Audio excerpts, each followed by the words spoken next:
So outsourcing ఉద్యోగులుగా ఏదైతే పోరాటం చేస్తున్నారో ఈరోజు రౌండ్ టేబుల్ సమావేశం జరిగింది. దీనికి సంబంధించి బీజేపీ ఎంపీ మల్కాజ్గిరి ఈటల రాజేందర్ అన్న వచ్చారు. ఏం చెప్తారు? అవుట్సోర్సింగ్ ఉద్యోగులు ఏళ్ళగా పోరాటం చేస్తున్నారు, ఏం చెప్తారు?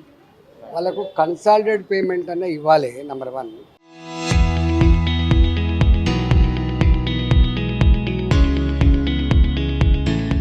వాళ్ళకు ఈఎస్ఐ పిఎఫ్ ఏదైతే కట్టానో ఈపీఎఫ్ కట్టకుండా సతాయిస్తున్నారో అవి కట్టాలి.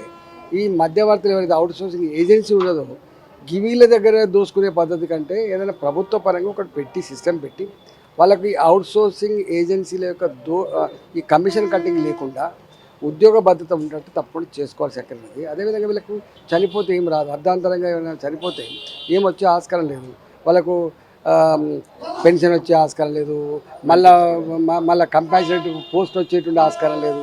ఆ కుటుంబం ఎట్లా బతకాలి? దానికోసం ఖచ్చితంగా వాళ్ళకు ఇన్సూరెన్స్ స్కీమ్ పెద్ద అమౌంట్, కొన్ని వేల కోట్లు ఏం కాదు, ఇంత పెద్ద వ్యవస్థలో చాలా చిన్న ఇష్యూ వాళ్ళకి కట్టాలి. అదేవిధంగా హెల్త్ కార్డు తప్పకుండా ఇవ్వాలి. వాళ్ళ పర్మనెంట్ ఉద్యోగులు హెల్త్ కార్డు ఇవ్వని అడుగుతుంది, కానీ టెంపరీగా పనిచేసే ఉద్యోగులు మాత్రం కనిపించిన అమ్మా నాన్నకు వైద్యం చేయించలేక మీ ఇంట్లో కూడా ఏమైనా వస్తే వైద్యం చేయించుకునే దుస్థితిలో ఉండదు. ఇవాళ అవుట్సోర్సింగ్ ఉద్యోగులు అంటే ఏదో ఇంటర్మీడియట్ చదివిన వాళ్ళు, 10th క్లాస్ చదివిన వాళ్ళు కాదు, మంచి క్వాలిఫైడ్ ఇంజనీర్లుగా ఉన్న వాళ్ళు, పీజీలు చదివిన వాళ్ళు, దిక్కు లేక గత్యంతరం లేక ఇవాళ జాయిన్ అవుతున్నారు. వీళ్ళు యాబ్సెంట్ కూడా, వీళ్ళకి లీవులు లేవు, పెద్దగా లీవులు లేవు, వాళ్ళకు మెటర్నిటీ లీవులు లేవు. ఉద్యోగులకు ఏదైతే వర్తిస్తుందో అట్లీస్ట్ లీవులు గవర్నర్ ఇవ్వాల్సిన అక్కడ ఉన్నది. ఏది ఏమైనప్పటికీ కూడా వాటి కాలం గడపడం తప్ప వీళ్ళ గురించి ఆలోచించే పరిస్థితి లేదు. 15,000 రూపాయలకు హైదరాబాద్లో ఒక కుటుంబం బతకాలంటే నీకు ఉండాలి కదా సోయి. 10,000 రూపాయలు ఒక ఇల్లు కిరాయికే పోతుంది. జీవితాంతం పనిచేసినా కూడా ఒక గజం భూమి కొనగలడా హైదరాబాద్లో? ఒక ఇల్లు కట్టుకోగలడా చెప్పండి? అసలు ఏమీ లేకుండా కట్టుబట్టలతో ఉండేటువంటి బిచ్చగాలుగా మార్చేటువంటి పద్ధతి తప్ప ఇంకోటి లేదు. వీళ్ళను ప్రశాంతంగా జీవించాలంటే వాళ్ళకు ఉద్యోగ భద్రత కల్పించాలి, వాళ్ళకు ఏజెన్సీల దోపిడీ లేకుండా చేయాలి, వాళ్ళకు కనీసం వేతనాలు అమలు చేయాలని చెప్పి కన్సాలిడేట్ పేమెంట్ అని ఇవ్వాలి.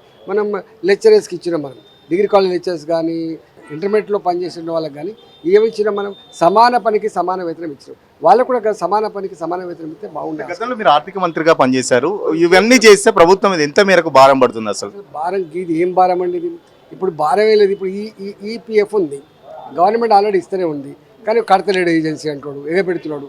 దాన్ని వీళ్ళు కట్టమంటున్నాం. ఇలా జిఎస్టీ ఉంది 18%. జిఎస్టీ అనేది గవర్నమెంట్ ఇస్తున్నది. మళ్ళీ ఎందుకు పోవాలి మనకి చెప్పండి? వీళ్ళ మీద జిఎస్టీ ఉంటుందా అండి? ఈ పని చేసుకుంటే వీళ్ళు 15,000 రూపాయల జీతగాళ్ళకు, 18,000 రూపాయల జీతగాళ్ళకు జిఎస్టీ ఉంటుంది చెప్పండి? ఎట్లా వీళ్ళని బతికించుకోవాలి, ఎట్లా కాపాడుకోవాలి కోణం ఉండాలి తప్ప ఎట్లా ఇవన్నీ పెట్టి రూల్స్ పెట్టి ఇబ్బంది పెట్టాలనేటువంటి సోయి ఉండద్దని కోరుతాను. ఎలక్షన్లకు ముందు చాలా వరకు మేనిఫెస్టోలో పెట్టారు, బట్ ఇంతవరకు ఒక్కటి చేయలేదని చెప్పేసి వీళ్ళు చెప్తున్న పరిస్థితి. ఎవరు చేస్తారు వాళ్ళ ఐక్యంగా కూడా కొట్టాలి చేస్తారు.